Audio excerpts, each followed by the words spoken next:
जब ये जीवामृत, घन जीवामृत जमीन पर जाता है तो केचुआ, अर्थवर्म, हलसिया, जो यूरिया डीएपी से डरता हुआ धरती में समाधि लिए बैठा है, 10-15 फीट नीचे बैठा हुआ डरता हुआ, जब उसको ये भोजन उसका मिलता है, इसकी गंध पा करके धरती को फोड़ करके वो ऊपर आता है और अपना काम शुरू कर देता है। भारतीय केचुआ गोबर भी खाता है, मिट्टी भी खाता है, काष्ठ भी खाता है। विदेशी केचुआ जो ऑर्गेनिक में प्रयोग करते हैं वो मिट्टी खाता नहीं, केवल गोबर काष्ठ खाता है। 16 डिग्री नीचे टेम्परेचर में मर जाता, 28 में जिंदा रहता नहीं। भारतीय केचुआ बर्फीली पहाड़ियों में भी काम करता है और रेगिस्तान में भी बराबर काम करता है। ये भगवान की एक व्यवस्था है। अब ये केचुआ कैसे काम करता है? ये धरती में यूं सीधा जाता 8-10 फीट तक और दूसरे छेद से आता, इससे जाता, इससे आता है।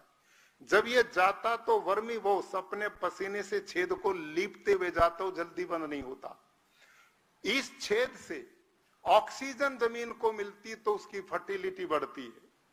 और ये केचुआ नीचे के खनिजों को खा करके मिट्टी के पेट से निकालकर विष्ठा रूप में जो पौधे की जड़ को देता है, उसमें सामान्य धरती से 5 गुना ज्यादा नाइट्रोजन है, 9 गुना ज्यादा उसमें फास्फोरस है और 11 गुना ज्यादा उसमें पोटास है। आप विचार करो, जब प्राकृतिक खेती होती है, मेरे खेत में 1 एकड़ में कई लाख केचुआ होता है और वो रात दिन जब ये काम करेगा तो कितना खाद किसान के लिए फ्री में पैदा करता है। और मजे की बात, जितने छेद बनाता है, इतने छेद बनाता है, उनकी गिनती नहीं हो सकती। जब वर्षा होती है, चारों तरफ मेड़ होती है, तो सारा पानी वर्षा का धरती के पेट में चला जाता है।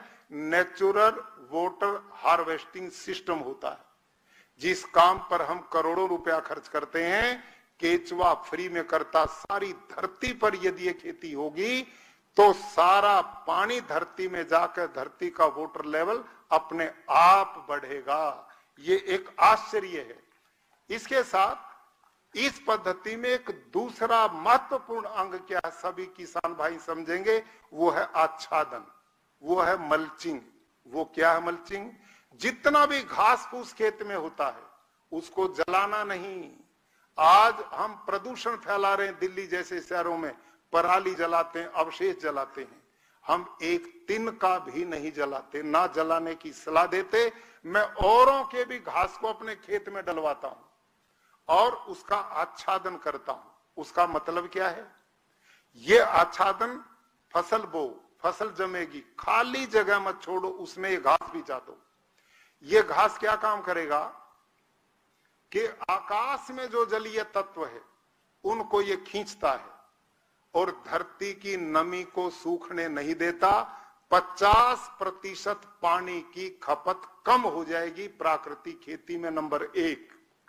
नंबर 2, जब 35 डिग्री धरती का तापमान होता है तो धरती का ऑर्गेनिक कार्बन आकाश में उड़ता है और वो ग्लोबल वार्मिंग को जन्म देता है।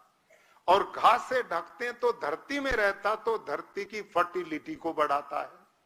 2, तीसरा इसका काम क्या है कि जो केचुआ वो केवल दिन में काम करता है, ना रात को काम करता। केचुआ दिन में नहीं करता। क्यों?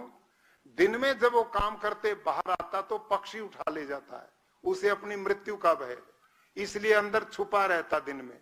जब हम मल्चिंग करते हैं, धरती को ढक देते हैं, तो अंधेरा मिलता, पक्षी को दिखता नहीं, फिर वो रात दिन काम करता है। दिन में भी काम, रात को भी दाम। बिना पैसे का मजदूर किसान के लिए भगवान ने उसको भेजा, वो डबल काम करता जाएगा। तीसरा काम इसका ये होता है। और जो जीवाणु खेत में, यही मल्चिंग उनका भोजन है और इसको खाके वो खाद में बदल करके जमीन को उपजाऊ बनाते हैं और वापसा तैयार करके धरती की फर्टिलिटी को बढ़ाते हैं। मेरे प्यारे किसान भाई और बहनों,